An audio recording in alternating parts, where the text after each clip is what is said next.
You're watching Capitol Spotlight from the third floor of the Rhode Island State House. My name is Dave Barber. We like to get a couple of members of the General Assembly to talk to us before session and find out some of the things they've been working on now that 2014 is underway. It gives me a great deal of pleasure to welcome a gentleman we've had the good fortune of talking to many times, and a guy that, when I think of Federal Hill and I think of elected officials from the city of Providence, this guy always comes to my mind because he's everywhere. He's omnipresent. You always see him in his district.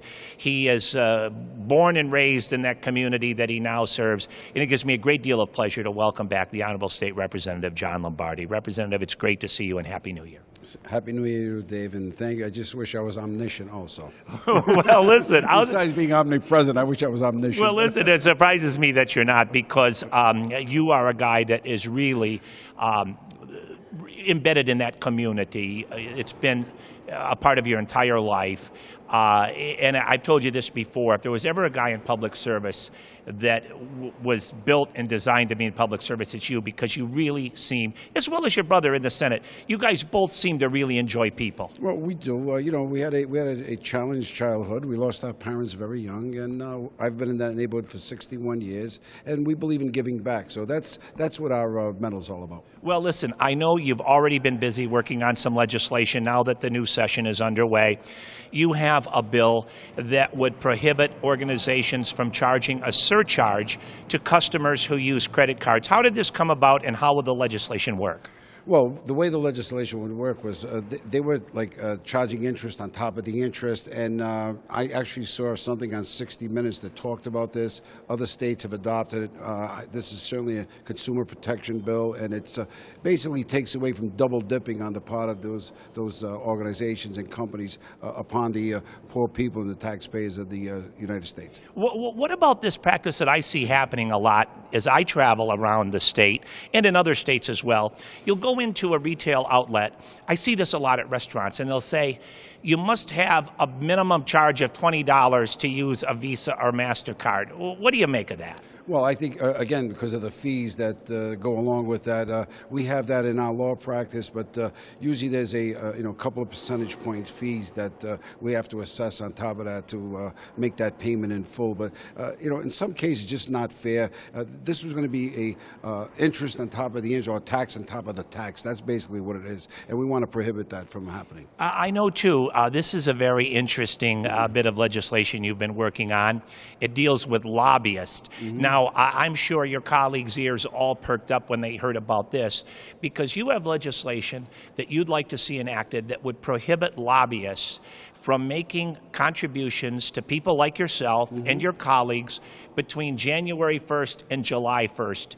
Why, and do you suspect that there's been a problem with that? Well, it's not about a suspicion. This is about leveling the playing field. You know, if you're in a part of the minority organization, part of the minority representatives, or those that are not in favor with the leadership, this would level the playing field where there wouldn't be some undue influence based upon donations or having a fundraiser for somebody. This would level the playing field. It would, I think, keep everyone on par.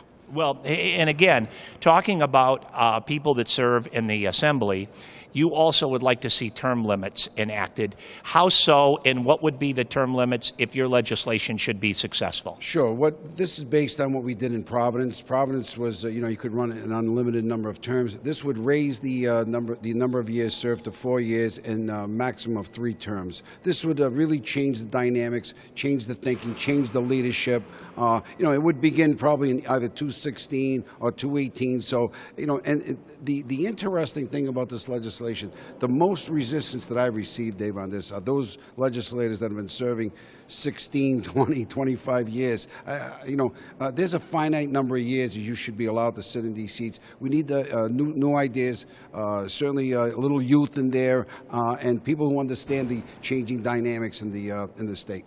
Well, what do you say to the person that says, look, there already are term limits, because we have an election, and if people aren't happy with their representative, they can vote them out. What's your response to that? Well, sure, but we don't want people to be entrenched anymore. What we want to do is, again, change the dynamic, change the thinking, change the ideas that are being generated. Sure, that's the stalwart answer for people that are in opposition to it.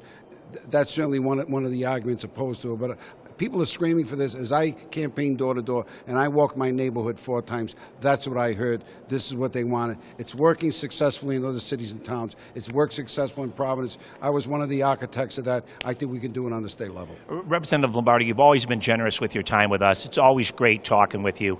You bring a lot of enthusiasm and a lot of passion to the House floor. To you, I say grazie and state buono. Thank you, sir, and I hope to see you during the course of the session. Thank you so much. And, of course, we couldn't do it without you. Thank you so much for watching. For Capitol Spotlight, I'm Dave Barber.